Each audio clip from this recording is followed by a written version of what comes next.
Hello friends, welcome. स्वागत है आप सभी का आपके अपने चैनल इग्नो गाइडेंस पे। मैं आरती।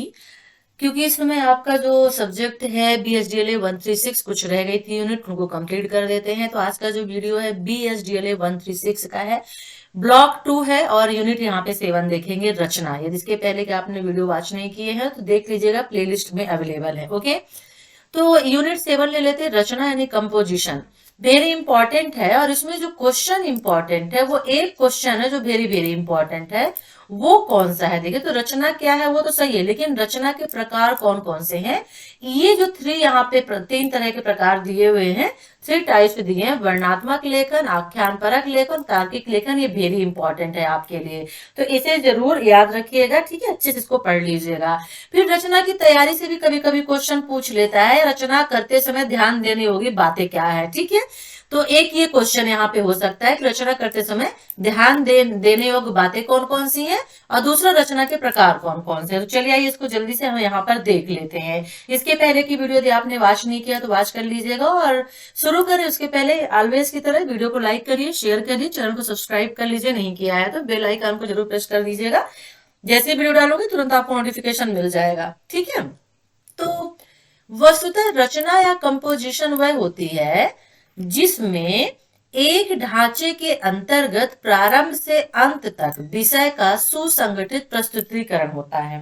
यानी कोई एक रचना, कोई एक लेख, कुछ भी आप ले लीजिए, वो एक ढांचे के अंतर्गत होता है। ठीक है, एक मॉडल उसका होता है, शुरू से लेकर के लास्ट तक जो होता है A to Z, topic to topic सुसंगठित यानी सुसज्जित होती है। ठीक है, यह एक विषय की किसी एक बिंदु से प्रारंभ होती है और फिर एक बधे सुसंगठित तरीके से आगे बढ़ती है।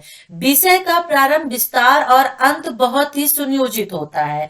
रचना कोई भी हो सकती है, कविता, संगीत का कोई एक अंश, चित्रकारी, मूर्तिकला आदि भी रचना ही है। इस इकाई में हम रचना के जिस रूप की चर्चा करेंगे वो रचना के लेखन पक्ष से संबंधित है। यहाँ पे आप कह सकते हैं कि कहानी है, उपन्यास है, इन चीजों को आप इसमें रख सकते हैं। ठीक है ना। तो रचना जो होती है क्या होती है? एक ढांचे के अंतर्गत यानी आरंभ से शुरू होकर के अंत तक सुसंगठित होती है। आप इतना भी लिख देंगे तो आपको मार्क्स मिल जाएंगे। ठीक है, और फिर एक सुसंगठित तरीके से आगे वह बढ़ती रहती है। विषय का प्रारंभ होता है, फिर उसका विस्तार होता है और अंत भी उसका बहुत अच्छे तरीके से होता है। ठीक है, आपने भी कभी ना कभी रचना अवश्य की होगी जिसमें अपने विचारों का समावेश किया होगा। रचना क्या है? मान लीजिए आप बैठे और आपके मन में कोई थॉट आया तो आपने 2-4 लाइनें लिख दी, गाने ही आपके मन में आ गए तो आपने उस गानों को ही लिख दिया। ठीक है, या फिर आप स्कूल कॉलेज में पढ़ रहे हैं तो ऐसे लिखने वगैरह के लिए आते हैं, निबंध वगैरह लिखने के लिए आते हैं, तो क्या है? ये भी तो रचना कंपोजिशन कहलाती है ना, मतलब रचना कंपोजिशन का एक प्रकार होता है। ठीक है, तो निबंध का एक विशिष्ट आकार होता है जिसमें विषय वस्तु का विस्तार किया जाता है। निबंध दे दिया हमारा विद्यालय, फिर वो आपको 200 से 250 शब्दों में लिखना होता है। तो स्टार्टिंग से लेकर के आप शुरू करते हैं, जो एक शब्द दे दिया गया, एक वाक्य, एक विषय दे दिया गया हमारा विद्यालय, और उसमें आपको 2-3 पेज लिखने होते। सोचिए तो क्या ये रचना ही तो है ना। तो उसका क्या किया जाता है? हम विस्तार करते हैं। ठीक है ना, विद्यालय से जितने संबंधित चीजें होती है उसके अंतर्गत हम लिखते हैं। तो वास्तव में किसी भी रचनाकार को अपने विषय के स्पष्ट और सुनियोजित प्रस्तुतिकरण के लिए उसका अपने विषय का पूर्ण नियंत्रण और सही सामग्री का चयन अत्यंत आवश्यक है। या हम ये कह सकते हैं कि उसको उसका नॉलेज होना, उसकी जानकारी रखना बहुत जरूरी है। रचना का प्रारंभ करने से पहले उसका एक संगठित खाका पहले से तैयार कर लेते हैं। रचना का विस्तार विषय वस्तु के अनुसार अपने आप ही प्रथम अनुच्छेद के बाद होता है। तो जैसे हम क्या लिखते हैं, हमने ऐसे लिखते हैं तो ऐसे सबसे पहले हम क्या लिखते हैं? इंट्रोडक्शन होता है, यानी प्रस्तावना होता है कि नहीं होता है? तो उसमें हम लिखते हैं कि आज हम जो ऐसे लिख रहे हैं हमारा विद्यालय के बारे में। फिर उसके बाद हम लिखते हैं, फिर उसके बाद हम कथा वस्तु वगैरह कहते हैं, फिर उसमें लास्ट में हम शीर्षक लिखते हैं, निष्कर्ष निकालते हैं। तो यही सब चीजें होती। तो पहला अनुच्छेद उसके विषय का प्रारंभ होता है, उसके बाद रचना अपने आप आगे बढ़ती है। कई बार जब आप एक अनुच्छेद लिखने बैठते हैं तो उस अनुच्छेद के समाप्त होने के बाद आपको लगता है कि आपको और भी बहुत कुछ कहना है और विषय के बारे में और भी विस्तार से बताना है, और यही से किसी न किसी रचना की शुरुआत हो जाती है। अर्थात कई बार किसी विषय विशेष पर चर्चा करने के लिए केवल एक ही अनुच्छेद उपयुक्त नहीं होता है। तो ये कंपोजिशन क्या होता है? रचना क्या होती है? किसी अनुच्छेद से कहीं अधिक बड़ी और विस्तृत इकाई होती है। ठीक है, राइट। चलिए, रचना का अध्ययन यानी नमूना। अब जैसे प्रदूषण एक समस्या हो गया, ये आपको एक सब्जेक्ट दे दिया गया। अब वातावरण एवं वायुमंडल का दूषित होना प्रदूषण कहलाता है, और प्रदूषण की समस्या संपूर्ण विश्व की सबसे तीव्रगामी समस्या है। आज समस्त मानव जात इस समस्या से परेशान है। विश्व के प्रत्येक देश अपने अपने ढंग से इस समस्या के समाधान में लगे हुए हैं।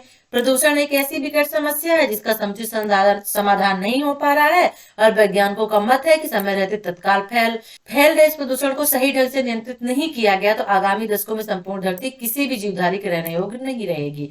तो ये क्या हुआ? फिर प्रदूषण विभिन्न प्रकार से हमें प्रभावित कर रहा है। प्रमुख जैसे जल प्रदूषण, नदियां, नहरें, तालाब, पानी, अन्य स्रोत जहां मानव पेयजल प्राप्त करता है, महासागर, सागर, ये सभी चीजें हो गई। तो इस तरह से आपको क्या, आपने एक निबंध लिख दिया ना, तो ये क्या है? सिर्फ आपको एक लाइन मिली थी यहाँ पर, प्रदूषण एक समस्या पे लिखने के लिए, एक नमूना है। मान लीजिए क्वेश्चन आता है कि रचना का अध्ययन में एक नमूना लिखिए, एक नमूना पेश करिए, तो मतलब वही होगा कि आप एक टॉपिक ले लीजिए, हमारा विद्यालय, प्रदूषण एक समस्या, इस तरह से, और उसको फिर आपको एक्सप्लेन करके यानी एक निबंध लिखना होगा। तो यहाँ पे क्या किया हमने, एक टॉपिक दे दिया और उसको हमने यहाँ इतने विस्तार से बताइए, उसको हमने लिख दिया। तो प्रारंभ कहाँ से हुआ? प्रदूषण से हुआ, उसके बाद कहाँ तक पहुंच गया, तो स्टार्टिंग से लेके अंत तक। ठीक है, अब रचना के प्रकार देख लेते हैं। जैसे रचना लेखन पर विस्तार से चर्चा करने से पहले आई, सबसे पहले हम रचना के कुछ प्रमुख प्रकारों के विषय में जानकारी ले लें। अलग अलग प्रकार, अलग अलग तरीके से लिखे जाते हैं, मतलब अलग अलग प्रकारों का लेखन अलग अलग तरीके से होता है। ठीक है ना? जैसे साहित्य और समाज, अब मेरी लंदन यात्रा, एक विषय हो गया साहित्य और समाज, दूसरा हो गया मेरी लंदन यात्रा। अब दोनों विषय को एक तरह से नहीं लिखा जा सकता है, क्योंकि पहला जो सब्जेक्ट है वो साहित्य और समाज का संबंध है, यानी सामान्य रूप से इसमें वर्णन करना है। लेकिन जो दूसरा सब्जेक्ट है मेरी लंदन यात्रा, वो पूरी तरह से व्यक्तिगत है, क्योंकि वो मेरी लंदन यात्रा है। तो इसमें आपने व्यक्तिगत अनुभव को यहाँ पे अंकित करना पड़ेगा। ठीक है ना? तो कई बार एक ही विषय पर अलग अलग लेखकों द्वारा लिखी गई रचना में भी अंतर होता है, क्योंकि उनकी शैली और उनके विचार अलग अलग होते हैं। ठीक है, ओके, चलिए। तो रचना के 3 प्रमुख प्रकार होते हैं, वर्णनात्मक लेखन, आख्यान परक लेखन और तार्किक लेखन। इसको हम देख लेते हैं, वेरी वेरी इंपॉर्टेंट है। ठीक है, वर्णनात्मक लेखन देख लेते हैं। यह रचना का एक महत्वपूर्ण प्रकार है और इसमें लेखक किसी व्यक्ति, स्थान, वस्तु या दृश्य का वर्णन करता है, इसलिए इसको वर्णनात्मक लेखन कहते हैं। वर्णन करना, विस्तार से बताना। ठीक है, तो यह जब लेखक किसी व्यक्ति, स्थान, वस्तु या दृश्य का वर्णन करता है, किसी व्यक्ति का वर्णन करते समय अपेक्षित होता है कि वह उसकी चाल ढाल, उम्र आदि के साथ साथ उसके आंतरिक रूप का भी वर्णन करे। इसी प्रकार किसी स्थान के वर्णन करने में वहां का वातावरण, वहां के लोग, वहां का माहौल, वहां का भोजन का वो वर्णन करना आवश्यक हो जाता है। तो इस प्रकार के लेखन के लिए विशिष्ट शब्दावली, अभिव्यक्तियों का सहारा लेना पड़ता है, तो वर्णनात्मक लेखन कहलाता है। कोई कंफ्यूजन है? आई थिंक नो, कोई कंफ्यूजन नहीं है। ठीक है ना? Right, okay. जैसे उदाहरण के तौर पे यहाँ पे दिया हुआ है। राइट, चलिए अब आगे देख लेते हैं। आख्यान परक लेखन क्या कहलाता है? आख्यान परक लेखन में लेखक वास्तविकता या कल्पना का सहारा लेते हुए घटनाओं का अंकन करता है। अंकन करना, आख्यान परक, ठीक है, यानी कल्पना करना। लघु कथाएं इसी लेखन के अंतर्गत आती हैं और इसमें लेखक के लिए आवश्यक होता है कि घटनाओं का उसी क्रम में वर्णन करे जिस क्रम में वे घटित हुई हैं, साथ ही लेखन की अपनी दृष्टि में भी उसकी दृष्टव्य हो। यानी कि अब वर्णात्मक में क्या होता है कि रियल चीजें होती हैं, वहां पे कल्पना नहीं होती है, वास्तविकता से वो जुड़ा हुआ होता है। लेकिन आख्यान परक लेखक में क्या होता है कि वास्तविकता या कल्पना का, वास्तविकता के साथ साथ में कल्पना का भी इसमें सहारा ले लेते हैं। बहुत से नॉवेल होते हैं, उपन्यास होते हैं, कहानियां होती है, छोटी छोटी कहानियां होती, लव कहानियां होती हैं जो इसके अंतर्गत आती हैं, और लेखक एक एक करके उसको लिखता जाता है, first part, second part, third part, इस तरह करके, है ना, लिखता जाता है, उसमें वर्णन करता जाता है जिस तरह से वो घटित होती है। तो आख्यान परक लेखक कहलाता है, लेखन कहलाता है। ठीक है ना? तो इस लेखन के उदाहरण के रूप में लव कथा को लिया जा सकता है। तार्किक लेखन क्या हो गया? तो तार्किक लेखन का साधारण अर्थ होता है किसी विषय का वर्णन करना, तार्किक करना, वर्णन करना और अपने तर्क से स्पष्ट करना, जिससे पाठक लेखक की बात को समझ जाए। कोई एक चीज दे दिया, फिर उसको एक्सप्लेन करना और फिर अपने से समझाना उसको। ठीक है ना? अपने तर्क से समझाना, अपना मत देना, वही तार्किक लेखन कहलाता है। और यहाँ लेखन अपना उद्देश्य रखता है तथा अपने विचार, बिंदु और दृष्टि से उसे स्पष्ट करता है। ठीक है? तो किसी विषय का वर्णन करना, अपने तर्क से स्पष्ट करना, जिससे पाठक को चीजें समझ में आ जाए। और यहाँ पे लेखक अपना उद्देश्य रखता है, अपने विचार बिंदुओं को उसके सामने रखता है। तो क्या कहलाता है? तार्किक लेखन कहलाता है, यानी मत रखना, ठीक है। ओके। जिस पुरुष की दृष्टि सदा नीचे रहती है उसका सिर कभी ऊपर ना होगा। इससे अपनी बात कहनी प्रारंभ की और आगे तर्क से उसे स्पष्ट किया। तो ये जो है एक उदाहरण यहाँ पे दिया हुआ है तार्किक लेखन का, ठीक है। जिस पुरुष की दृष्टि सदा नीचे रहती है, यहां से शुरू हुआ, उसका सिर कभी ऊपर ना होगा, और जितना भी वो मनुष्य अपना लक्ष्य ऊपर रखता है उतना ही उसका तीर ऊपर जाता है। यहां से शुरू करके यहाँ पे उसने खत्म किया, तो उसने अपने तर्क यहाँ पे रखे हैं, ठीक है। अब रचना की तैयारी देख लेते हैं। अब पता है कि रचना एक संगठित सुनियोजित तरीके से लिखी जाती है, ठीक है, और विषय से संबद्ध सामग्री होती है उसमें। ओके, राइट, ये तो हम ऊपर अभी पढ़ के आए हैं। आवश्यक बातें होती है, पाठक वर्ग होता है, उनकी जरूरतों का यहाँ पे ख्याल रखा जाता है, उनकी आवश्यकताओं का यहाँ पे ध्यान रखा जाता है। यदि बच्चों के लिए लेखन करने जा रहे हैं, बच्चों के लिए लिख रहे हैं, तो वहाँ पे कठिन शब्दों का प्रयोग नहीं होना चाहिए, ठीक है ना।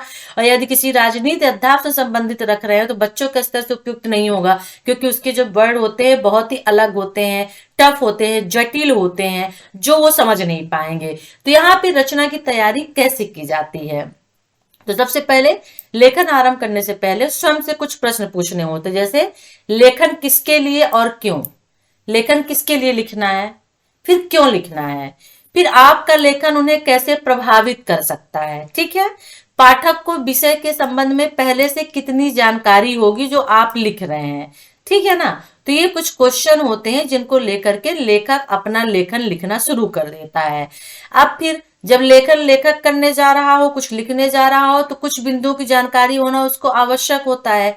जैसे प्रदूषण के बारे में मान लीजिए लिखने जा रहा है, ठीक है ना, प्रदूषण एक समस्या, तो उसे ये मालूम होना चाहिए कि प्रदूषण क्या है, प्रदूषण हमें कैसे प्रभावित करता है, प्रदूषण के कारण क्या क्या है, प्रदूषण की समस्या और जो है उस पर नियंत्रण के उपाय क्या क्या है, कैसे हम प्रदूषण से नियंत्रण पा सकते हैं। तो ये सभी चीजें उसे मालूम होनी चाहिए एक लेखक को। मतलब ये कि जो सब्जेक्ट, जो विषय वो ले रहा है, जो प्लॉट वो ले रहा है, उसके बारे में उसको नॉलेज होना चाहिए, ज्ञान होना चाहिए, दैट्स इट। ओके, विषय विषय जो भी जस्ट हमने आपको बताया, प्लॉट, विषय क्या लेना है, उसकी जानकारी पूरा होना, सब में एक ही चीज है। विषय को छोड़ दीजिए, यहाँ पे से समाचार पत्र, पत्रिकाएं पढ़ने, दूरदर्शन के कार्यक्रमों को देखने से भी आपको प्रतिदिन की घटना, समस्याओं की सूचना जानकारी प्राप्त होती है। तो क्या है, ये विषय तो इसके अंतर्गत आ जाता है ना। कुछ विषय ऐसे होते हैं जो विशिष्ट पात्रों एवं विषयों से, इतिहास, विज्ञान, खेल, साहित्य से संबद्ध होते हैं, ठीक है ना। और इन सभी की जानकारी जो होती है उसके लिए हमें लाइब्रेरी, म्यूजियम या फिर विविध स्थानों पर जाना होता है, ठीक है, जिससे आप उस विषय की स्पष्ट सही जानकारी दे सकें या ले सकें। ओके, चलिए, तो यहाँ पे ये हो गया। चलिए अब इम्पोर्टेंट इसमें चीज देख लेते हैं, क्या इंपॉर्टेंट आपके लिए है, क्योंकि रचना के प्रकार तो वेरी इंपॉर्टेंट है। कौन कौन से होते हैं, वर्णात्मक हो गया, आख्यान परक हो गया, तार्किक हो गया, इसे जरूर देख लीजिएगा, वेरी वेरी इंपॉर्टेंट है, ठीक है ना। रचना के प्रमुख प्रकार कौन कौन से जस्ट अभी मैंने बताया है, ठीक है ना। किन किन बातों का ध्यान रखना चाहिए, वही है कि लेखक जो विषय क्या हो और क्यों हो, मतलब एक विषय हो, क्यों हो, किसके लिए लिखा जाना चाहिए, ये सभी चीजें होनी चाहिए, ठीक है ना। ओके, हाँ, रचना करते समय ध्यान देने योग्य बातें कौन कौन सी हो सकती हैं, वेरी इंपॉर्टेंट है कि जब आप रचना कर रहे हैं, रचनाकार जो है रचना कर रहा है, कुछ लिख रहा है, तो उसको किन किन चीजों का ध्यान रखना चाहिए, ठीक है। तो रचना के प्रत्येक अनुच्छेद से एक नया विचार प्रकट होता है जो शीर्षक से पूरी तरह संबद्ध होता है, तो विषय के विस्तार में सहायक होता है। तो विषय सबसे पहले चूज करना चाहिए कि जो भी हम रचना लिख रहे हैं उसका विषय क्या होना चाहिए। एक अनुच्छेद उतना ही बड़ा हो जितने उस रचना के शीर्षक से संबंध किसी तथ्य सूचना की चर्चा की गई हो। जहां कहीं भी दूसरी सूचना या तथ्य का प्रारंभ हो, विषय से संबद्ध किसी नवीन चिंतन की चर्चा करनी हो, वहां से दूसरा अनुच्छेद प्रारंभ कर देना चाहिए। यानी पहले अनुच्छेद में पहला विषय, पहली सूचना, अब आपको दूसरी कोई सूचना देना, कोई दूसरा तथ्य रखना है, तो वहां पे दूसरा अनुच्छेद स्टार्ट कर देना चाहिए, ठीक है ना। ओके, अनुच्छेद के बीच में एक सूत्र अवश्य हो, ऐसा ना हो कि आपने एक अनुच्छेद समाप्त किया और एक नया अनुच्छेद बिल्कुल ही नई सूचना से प्रारंभ कर दिया। तो दोनों अनुच्छेदों को सूत्र वाक्य से जोड़कर नया अनुच्छेद लिखना चाहिए। तो दोनों पहले और दूसरे अनुच्छेद के बीच में क्या होना चाहिए, सूत्र होना चाहिए, ठीक है ना। तो यहाँ पर रचना करते समय कौन कौन सी बातें ध्यान देना आवश्यक है, किसी भी रचना का लेखन करते समय मुख्य 3 बातों पर ध्यान देना आवश्यक है। पहला प्रारंभ, फिर विस्तार, फिर अंत या निष्कर्ष। प्रारंभ में इंट्रोडक्शन जिसको बोलते हैं, प्रस्तावना जिसको बोलते हैं, हम वो देते हैं कि हमारा विषय क्या है, हम किसके बारे में क्या लिख रहे हैं, ठीक है ना। राइट, यानी एक शीर्षक होता है, तो प्रारंभ करने से पहले उस शीर्षक का चुनाव करते हैं जिसके बारे में हमें लिखना होता है। शीर्षक छोटा होता है, ठीक है, लेकिन विषय के बारे में जानकारी देने वालों को स्पष्ट होना चाहिए कि पाठक को उसके बारे में पूरा नॉलेज है।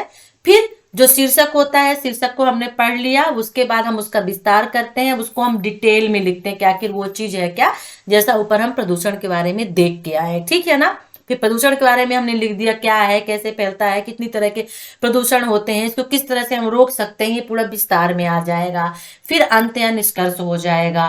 तो निष्कर्ष वही होता है जो हम लिखते हैं कि हमने ऊपर जो है प्रदूषण के बारे में पढ़ा और इसके बारे में ये लिखा, 2-4 लाइन निष्कर्ष में निकल जाते हैं, ठीक है ना। ओके, तो रचना में 3 बातों का ध्यान दिया जाता है रचना लेखन करते समय, प्रारंभ, विस्तार और अंत या फिर निष्कर्ष। वेरी वेरी इंपॉर्टेंट है, ये क्वेश्चन आ सकता है, ठीक है ना।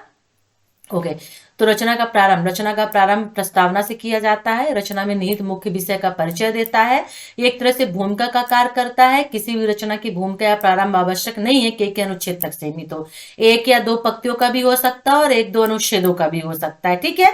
तो प्रस्तावना या भूमिका की लंबाई उस रचना या विषय की लंबाई पर निर्भर करती है। कई बार विषय को किसी भूमिका की आवश्यकता नहीं होती, उसे बिना किसी प्रारंभिक अनुच्छेद या पंक्ति से सीधे प्रारंभ कर सकते हैं। तो ये क्या हो गया, रचना का प्रारंभ हो गया, ठीक है, राइट। ओके, फिर विषय का विस्तार। अब मान लीजिए हमने पहले अनुच्छेद में विषय की जानकारी दे दी, प्रस्तावना में हमने लिख दिया, फिर इसके बाद क्या हुआ, पाठक के मन में विषय के प्रति जिज्ञासा को हमने बढ़ाया, उसके मन में उस रचना को पढ़ने की इच्छा जागृत की।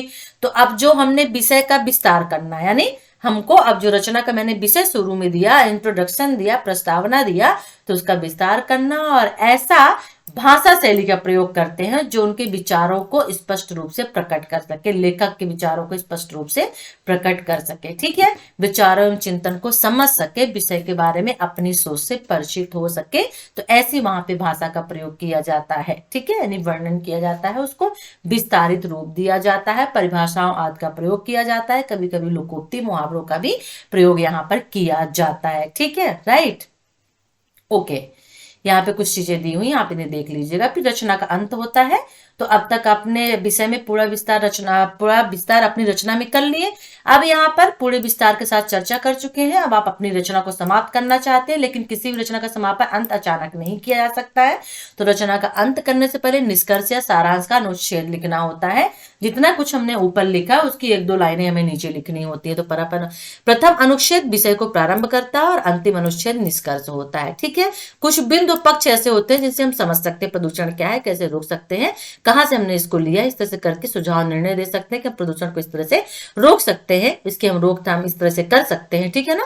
तो यहाँ पर विचार, तथ्य, सुझाव, राय, निर्णय आदि का समावेश कर सकते हैं निष्कर्ष में, और उसके बाद जो रचना होती है वो वहीं पे खत्म हो जाती है, ठीक है। तो रचना का प्रारंभ जहां पाठक को विषय के प्रति जानकारी देता है, उसकी जिज्ञासा बढ़ाता है, और रचना का अंत सभी मुख्य विचारों और सूचनाओं का संक्षेपण होता है। तो यहाँ पर हो गया रचना का अंत, ठीक है, राइट। ओके, तो किसी भी रचना में प्रस्तावना का क्या महत्व होता है, वेरी इंपॉर्टेंट होता है, क्योंकि वो आरंभ होता है रचना का। और रचना में विषय विस्तार किन किन तरीकों से किया जाता है, जस्ट अभी हम लोग ऊपर देख के ही आ रहे हैं, ठीक है ना। ओके ओके, तो सारांश देखिए आ गया, मतलब ये जो यूनिट है ये भी खत्म हो गई। यहाँ पे रचना कितने प्रकार होते हैं, उनमें क्या अंतर होता है, ठीक है, ये सब कुछ हम चीजें पढ़ चुके हैं, देख चुके हैं। यहाँ पे क्वेश्चन भी दिए हुए हैं। रचना के प्रमुख 3 प्रकार होते हैं, वर्णनात्मक लेखन, आख्यानपरक लेखन, तार्किक लेखन। वर्णनात्मक लेखन में किसी व्यक्ति, स्थान, वस्तु, दृश्य आदि का वर्णन होता है। आख्यानपरक लेखन में वास्तविकता, कल्पना का होता है, घटनाओं का होता है। तार्किक लेखन में विषय के प्रमुख बिंदुओं को तर्क द्वारा स्पष्ट किया जाता है। तो वीडियो अच्छा लगे तो लाइक करिए, शेयर करिए, चैनल को सब्सक्राइब कर लीजिए नहीं किया है तो। नेक्स्ट जो हमारा वीडियो होगा वो होगा यूनिट 8 पुनर्रचना, संक्षेपण, भाव पल्लवन, ठीक है। चलिए फिर हमारे ग्रुप से जुड़ जाइए। उसके लिए वीडियो के डिस्क्रिप्शन बॉक्स पे लिंक दिया हुआ है व्हाट्सएप का, टेलीग्राम का, तो वहां से आप ज्वाइन कर सकते हैं। कोई क्वेरी हो तो आप कमेंट्स कर सकते हैं, वीडियो के नीचे, या फिर व्हाट्सएप पे भी हमसे कोई क्वेरी कर सकते हैं, पूछ सकते हैं। नेक्स्ट वीडियो के साथ हम आपसे फिर मिलेंगे, तब तक के लिए टेक केयर, बाय।